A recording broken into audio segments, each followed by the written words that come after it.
আমরা গত ক্লাসে অর্থাৎ কোঅর্ডিনেটস 12 ক্লাসে আমরা যে আলোচনাটা শুরু করছিলাম সেটা হচ্ছে যে দুইটি সরলরেখার ছেদবিন্দু নির্ণয়। তো দুইটি সরলরেখার ছেদবিন্দু নির্ণয়ের আমরা প্রাথমিকভাবে তিনটা পদ্ধতি কথা আমরা জানলাম যে তিনটা পদ্ধতির সাহায্যে দুইটি সরলরেখার ছেদবিন্দু নির্ণয় করা যায়। তার মধ্যে এক হচ্ছে অপনয়ন পদ্ধতি, দুই প্রতিস্থাপন পদ্ধতি, তিন আর্গুণ পদ্ধতি। আমরা 12 ক্লাসে অপনয়ন এবং প্রতিস্থাপন এই দুটো পদ্ধতির সম্বন্ধে আলোচনা এবং উদাহরণের সাহায্যে আমরা এটা বোঝার চেষ্টা করছি যে অপনয়ন এবং প্রতিস্থাপন পদ্ধতিটা কি এবং সেটা কিভাবে ব্যবহার করতে হয় এবং দুইটি সরলরেখার ছেদবিন্দু নির্ণয় করা যায়। আজকে আমাদের আলোচনার বিষয় হবে আর্গুণন পদ্ধতি।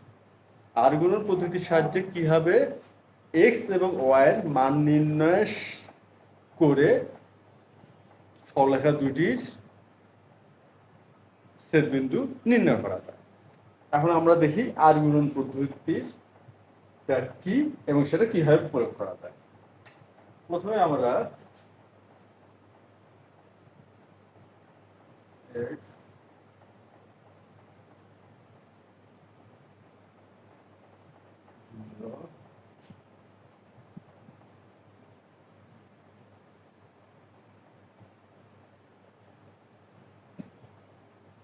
এখানে দুইটা সমীকরণ, এটা হচ্ছে সরলরেখার সাধারণ সমীকরণ আমরা বলতে পারি। এই সাধারণ সমীকরণ দেওয়া আছে আমাদের দুইটা। এখন এই সাধারণ সমীকরণ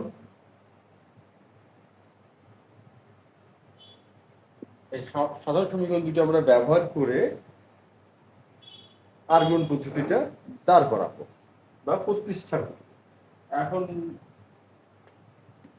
1 এবং 2 আমরা ধরে নিচ্ছি প্রথমটা হলো 1 নম্বর সমীকরণ এবং দ্বিতীয়টা হচ্ছে 2 নম্বর সমীকরণ। এখন আমরা এখান থেকে এক্স আর ওয়াই এর মানটা নির্ণয় করার চেষ্টা করি। আমরা গত ক্লাসে অপনয়ন পদ্ধতিটা শিখলাম। এখন আজকে অপনয়ন পদ্ধতিটা ব্যবহার করে আমরা আর্গুণ পদ্ধতিটা দাঁড় করাই। অপনয়ন পদ্ধতিটা কি ব্যবহার করি, আমরা প্রথমে ঠিক করে নেই যে আমরা ওয়াইটাকে 0 করব, অর্থাৎ ওয়াইটা রাখবো না। ওয়াইটা যদি আমরা বাদ দিতে পারি সেক্ষেত্রে আমরা এক্স এর মানটা বের করতে পারবো। ওয়াইটা বাদ দিতে গেলে কি করা লাগবে, 1 নম্বর এবং 2 নম্বর সমীকরণ দুটোরই ওয়াই সম্মিলিত পদ দুটো একই করতে হবে। আর একই করতে গেলে 1 নম্বরকে আমরা গুণ করব হচ্ছে বি সাব 2 দিয়ে, যেহেতু দুটোই যোগ তাহলে বিয়োগ করতে হবে, এবং 2 নম্বরকে গুণ করব বি সাব 1। আমরা এটা করি। এখন ব্যাপারটা কি দাঁড়াবে, ব্যাপারটা দাঁড়াবে হচ্ছে আমরা গুণটা করি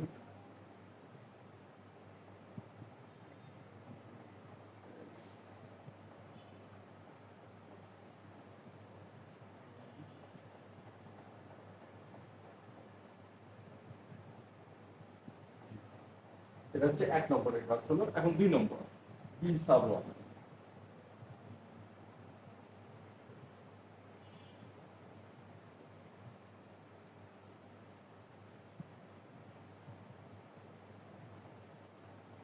আমরা এখানে বি সাব 2 কে গুণ করছি b1 বি সাব 2 আর b1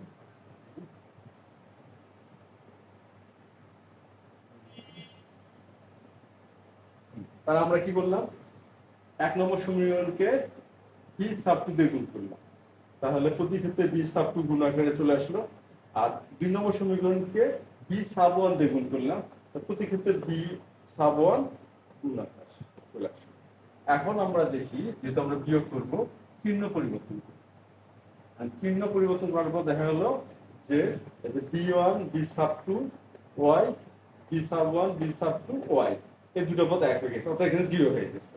আর এই ক্ষেত্রে আমাদের যেটা থাকলো a minus a2 b1 x x, আর এখানে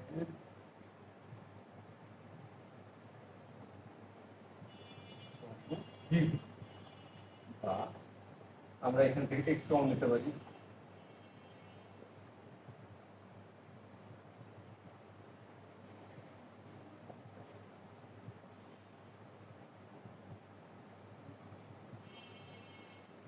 পক্ষ পরিবর্তন করি,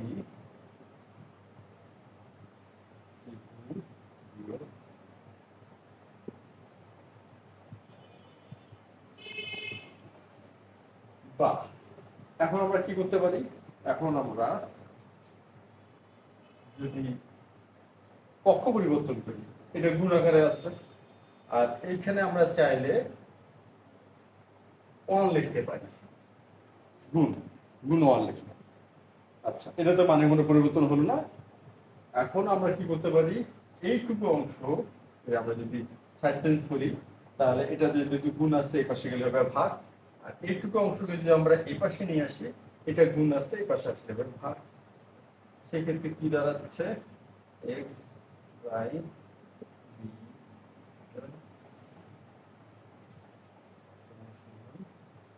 ওয়ান বাই,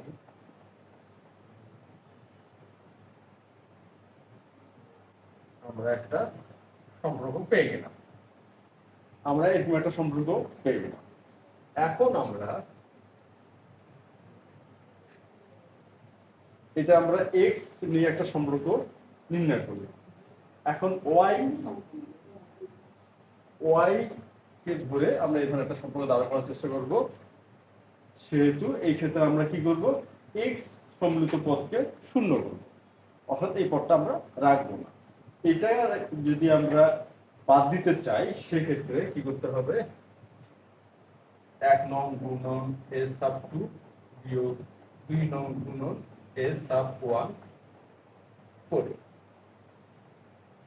আমরা এই কাজটা করলে কি করবে, যে এক সম্মিলিত পদগুলো একই হয়ে যাবে এবং বিয়োগ করব, তাহলে শূন্য হয়ে যাবে। এখন আমরা গুণ করি,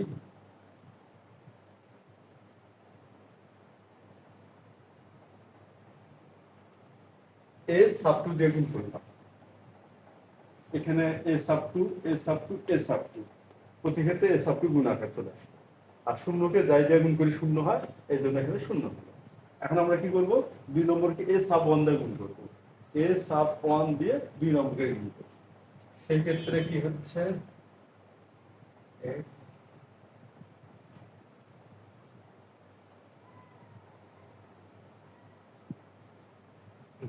এইখানে প্রতি ক্ষেত্রে এ সাব 1 দিয়ে আমরা গুণ করলাম 2 নম্বর। এখন আমরা কি করব, বিয়োগ, তাহলে বিয়োগের বৈশিষ্ট্য চিহ্ন বদল করব। এই যে আমাদের এখানে দেখা যাচ্ছে এক্স সম্মিলিত পদ দুটো এক হয়ে গেছে, অর্থাৎ এটা 0 হয়ে গেল। এখন বাকি আমাদের থাকলো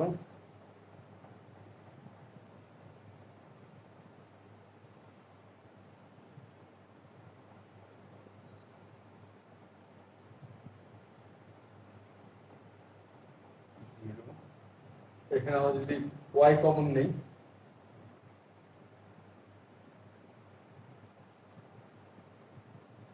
এখানে সাইড চেঞ্জ করি,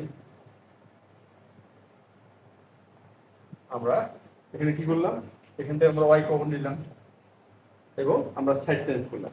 আচ্ছা, পক্ষ পরিবর্তন করার জন্য কি হলো, এই মাইনাসটা আমরা প্লাস লিখলাম, এই প্লাসটা মাইনাস লিখলাম। এরপর আমরা যে কাজটা করব, আমরা এইখানে যে কাজটা করছি ঠিক একই বিষয়টা এখানেও হবে। সেটা কেমন, সেটা হবে যে এখানে ওয়ান গুণ আকার আছে, তা এই অংশটা যদি এখানে নিয়ে আসি, তা এটা ভাগ হবে, গুণ আছে, এটা এখানে আসে ভাগ হলো, আর এটা এখানে গুণ আছে, তাহলে এখানে আসে ভাগ হলো।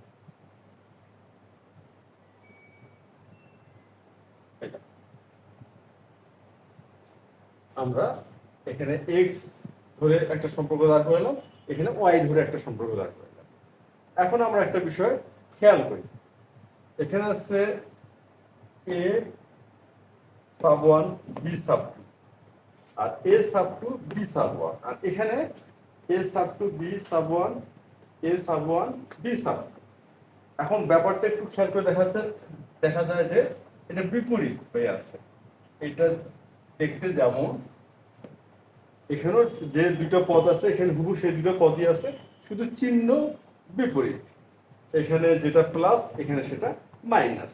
এই সমস্যা আমরা যদি থেকে বের হতে চাই তা কি করা যায়, উভয় পক্ষকে যদি আমরা -1 দ্বারা গুণ অথবা ভাগ করি, অর্থাৎ এখানে যে আমরা একটা -1 কমন নেই, এখানে যে একটা -1 কমন নেই, সেই ক্ষেত্রে এই চিহ্নটা একই হয়ে যাবে। আমরা তাহলে এই কাজটা করি, -1 এটা প্লাস হয়ে যাবে, এটা মাইনাস হয়ে যাবে, -1।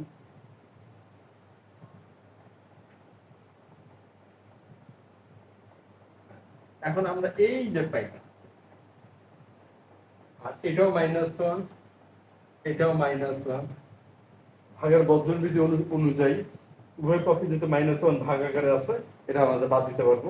আর এটা যদি আমরা বাদ দেই, সেক্ষেত্রে দেখা যাচ্ছে এটা এই অংশটা আর এই অংশটা হুবহু এক হয়ে যায়। যেহেতু এক হয়ে যায়, আমরা তো জানি এরকম একটা কনসেপ্ট, এ সমান বি আর বি সমান সি। যেহেতু দুটাই বি এর সমান, তাহলে আমরা বলতে পারবো এ সমান বি সমান সি। এই যে আমাদের ধারণাটা, এই ধারণাটা যদি এখানে প্রয়োগ করি, তাহলে এখানে তিনটা যে বিষয় পাইলাম, তিনটা পদ, এই তিনটা পদ আমরা সমান দেখাতে পারবো। তাহলে আমরা সেই কাজটা এখন করি। আমাদের কাজ শেষ।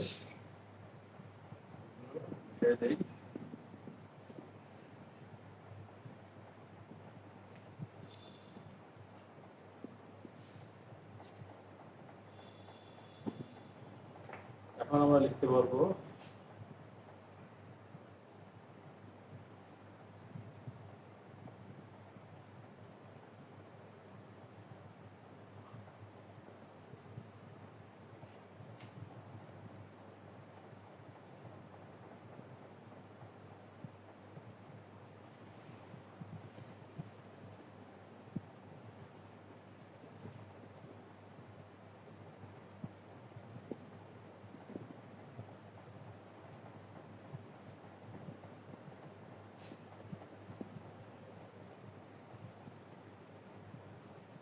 আমাদের আর্গুমেন্ট পদ্ধতির যে নিয়মটা, সেটা আমরা জানতে রাখতে পারলাম। অবশেষে আমরা কি পেলাম, আর্গুমেন্ট পদ্ধতির নিয়ম, যে নিয়ম ব্যবহার করে আমরা দুইটি সমীকরণের সমাধান করতে পারবো। আর দুইটা সমীকরণ যখনই সমাধান করব, এই সমাধানটাই হবে এক্স এবং ওয়াই এর মান, অর্থাৎ এক্স স্থানাঙ্ক এবং ওয়াই স্থানাঙ্কের মান, অর্থাৎ ছেদ বিন্দু। এই তো হলো আমাদের আর্গুমেন্ট পদ্ধতির যে নিয়ম বা সূত্র বা ফরম্যাট, যাই বলে না কেন, এটা হলো সেটা আর্গুমেন্ট পদ্ধতি। এখন আমরা একটা জিনিস খেয়াল করি, যে এই যে বিষয়টা, এই বিষয়টা আপাত দৃষ্টিতে মনে রাখাটা একটু সমস্যা মনে হতে পারে, যেটা আমরা কিভাবে মনে রাখবো। এখন আমরা তো এটা প্রতিষ্ঠা করলাম, দাঁড় করে এলাম, কিন্তু আমরা যখন গাণিতিক সমস্যার সমাধান করব, তখন সরাসরি আমরা এই পদ্ধতিটা, যেটা আমরা শেষ ফরম্যাট হিসেবে পেলাম, সেটা আমরা ব্যবহার করব। এখন এটা ব্যবহার করতে যে যেটা দেখা গেছে, যে অনেকে এটা ভুল করে ফেলে বা একটু এলোমেলো করে ফেলে। সেই ক্ষেত্রে এটা মনে রাখার একটা সহজ একটা পদ্ধতি আছে। এখন সেই পদ্ধতিটাও আমরা দেখি। আমরা প্রথমে এটা একটু খেয়াল করি। এখন কোণ, এই কোণা থেকে এই কোণা আমরা এইভাবে বোঝার চেষ্টা করি। এখানে লিখে দিচ্ছি এক্স। আচ্ছা, এই কোণা থেকে এই কোণা, এটা হচ্ছে ওয়াই, আর যখন এই পাশ হচ্ছে ওয়ান। আমরা এই বিষয়টা একটু দেখি। এখন এটা আমরা এখানে, এটা আসলে কি করলাম, এটা ব্যবহার করার মাধ্যমে বোঝা যাবে। আমরা ধরে নেই যে এই যে ফরম্যাটটা, এই ফরম্যাটটা আমরা জানি না, আমরা এটা প্রয়োগ করতেছি আর্গুমেন্ট পদ্ধতিতে। আমরা এটা প্রয়োগ করে আর্গুমেন্ট পদ্ধতিতে দাঁড় করাবো। এই ফরম্যাটটা ধরে নিচ্ছি আমরা জানি না। আচ্ছা, এখন আমরা দেখি এক্স লিখছি। যখন এক্স লিখবো, তখন এক্স সম্মিলিত পদটা বাদ দিব, অর্থাৎ ধরে নিব এটা নাই। এটা যেহেতু নাই, তাহলে এই যে কোনাকুনি, সেই ক্ষেত্রে কোনাকুনি যদি করি তাহলে এটার সাথে এটা গুণ হবে, অর্থাৎ B1 C2, আর এখানে একটা নিয়মের বিয়োগ চিহ্ন দেব, সূত্রের বিয়োগ বা নিয়মের বিয়োগ।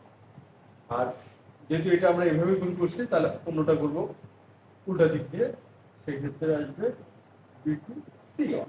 এটা হলো যখন আমরা y লিখবো,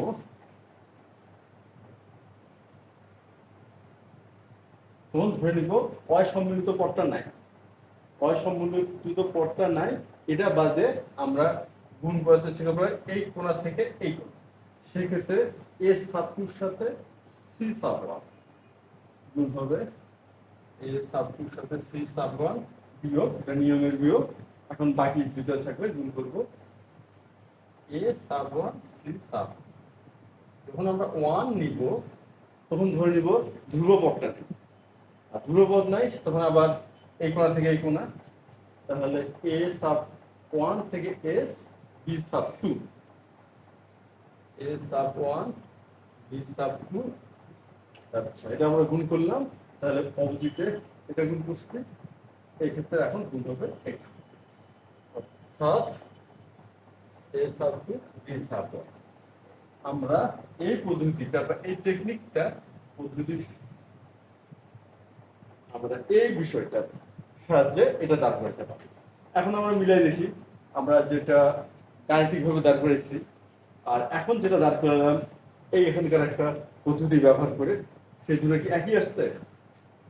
প্রথমটা হ্যাঁ একই, y এটাও একই, 1 এটাও একই, হুবহু একই আসছে। তাহলে বোঝাই যাচ্ছে যে আমরা এই আর্গুমেন্ট পদ্ধতিটা এরকম একটা ছোট্ট একটা টেকনিক ব্যবহার করে খুব সহজেই ব্যবহার বা মনে রাখতে পারবো। এখন এটা আমরা টেকনিকটা দাঁড় করলাম এবং এটা কিভাবে মনে রাখা যায় সেটাও দেখলাম। এখন এটার ব্যবহারটা আমরা শিখব আগামী ক্লাসে। আমরা এটা কি করে ব্যবহার করা যায় এটা আমরা খুব ভালোভাবে উদাহরণের সাহায্যে আগামী ক্লাসে শিখবো। সে পর্যন্ত তোমরা যে কাজটা করবা, যে এই গাণিতিক বিষয়টা নিজেরা একবার করার চেষ্টা করবা, করে আবার এই যে একটা পদ্ধতি শেষে আমরা দেখলাম, এই পদ্ধতিটা ব্যবহার করেও কি করে এটা মনে রাখা যায় বা দাঁড় করানো যায় সেটারও একটু প্র্যাকটিস দরকার। আমরা যদি এটা করি তাহলে পরবর্তী ক্লাসে যখন এটা আমরা একটা উদাহরণের সাহায্যে বোঝার চেষ্টা করব, সেই বিষয়টা সবারই খুব সুন্দরভাবে বুঝতে পারবা আশা করা যায়। তাই আগামী ক্লাসের আমন্ত্রণ জানাই, আজকে এ পর্যন্তই।